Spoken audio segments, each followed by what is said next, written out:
How much did Mark Wright make? $4 million? Is that what it was? Does anyone think that's too much? Not okay. As somebody who doesn't have to worry about that anymore, I think fine. I agree. We'll see how he's doing. If he's doing I say she's your post. 3.7. Well, that's it. But the point, All I gotta do is throw the red meat in the middle of the table and the lions jump on it. And I just say something, and then Ray and Alvin or Wendy and Bill get into an argument, and I can sit back and collect a paycheck. third one was for gun possession, John. You know, Martin had told me that his legacy here was Donnybrook. Yeah. You know, professionally, his legacy was Donnybrook. He left that to you. Oh God, boy, what a mistake he made. Poor Martin. That was his one mistake. You know, Charlie came in with such big shoes to fill. You know, Martin had always been the voice of God. And, you know, Charlie's not old enough to be the voice of God. I don't want to mess up his act, but sometimes Charlie can come off on the radio as being very kind of hard-hearted or something on TV or radio. And I don't think I know anybody that's a nicer person off the air than Charlie, and a more giving person in terms of the amount of time he spends in this community raising money and doing good stuff. Charles Brandon, he's in charge. Sometimes I wonder how anybody can keep the show going, because, you know, people are arguing, do you cut it off or let them go? And some of the people are harder to cut off than others. Let's move on. I'm clean. I'm clean. Let's move on. One little point, you can be... What they don't realize, these colleagues of mine, is that we have a 28-minute show. Charlie's literally going to poke you with like something like a sharp instrument if you don't just zip it, because we're going to move on. They sometimes think we have 24 hours. It's not Jerry Lewis's telethon, Ray. We're here to make a quick, pithy, intelligent point and then move on to the next topic. That is wrong, You're really naive if you think they're going to let him march. Okay, I said I think it's right. I'm talking about the big... Swiping away and find restaurants and other entertainment venues. Yeah. We all know it's the Electoral College. Ray Hartman is the soul of the show. raising his hand and swearing under oath and lying.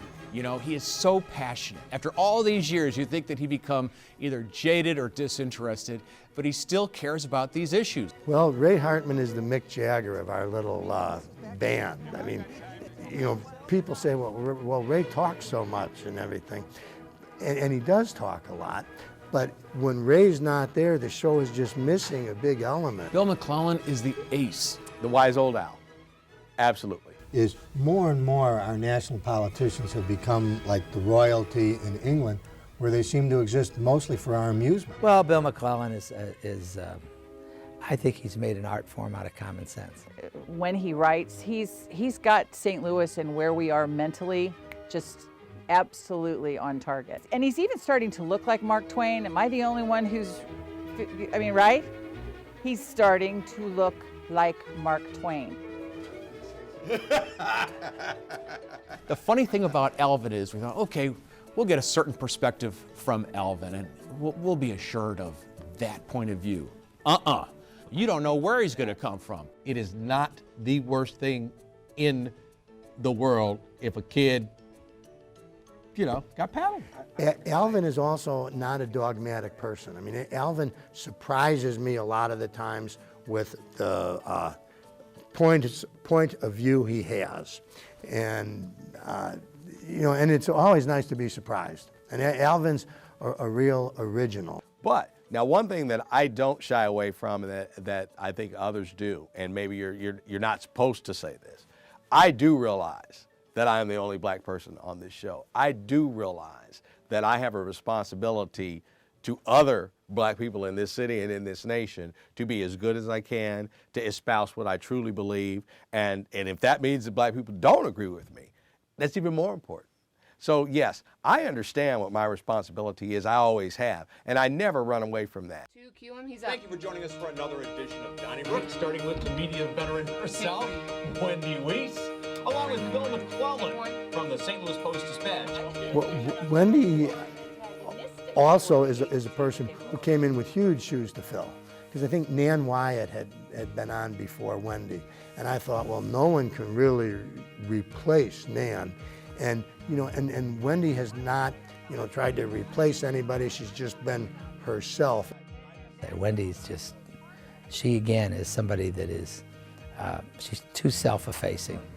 Wendy is the most underrated Donnybrook panelist, according to my sister, who also believes that Wendy is the voice of reason. He quickly turns it around to an opportunity for poaching, and he might not like the word poaching, but that is exactly what he's doing. Well, The person who has the common sense that the other panelists lack. I think more than anything, it's just gratitude. Honestly, it's gratitude for the 9 networks' commitment to the program, for the incredible crew that we work with, for the viewers who have literally passed it down like an heirloom to their kids. Certainly, part of it's luck. And, part of it is, I think we've always had great chemistry on the panel. And always think of our fearless leader, Martin Dugan, and his passion for this. Missourians being allowed to carry concealed weapons. Yeah, neat idea. As our audience It's certainly not surprising just because of the people that have made the show so iconic. You know, the Martin Dugans, the Mark Vitterts, you know, Ann Keefs, Nan Wyatt. It's got such a firm foundation that so it's not surprising, but just really grateful, really grateful. You know, it's been such a blessing in my life and so much fun.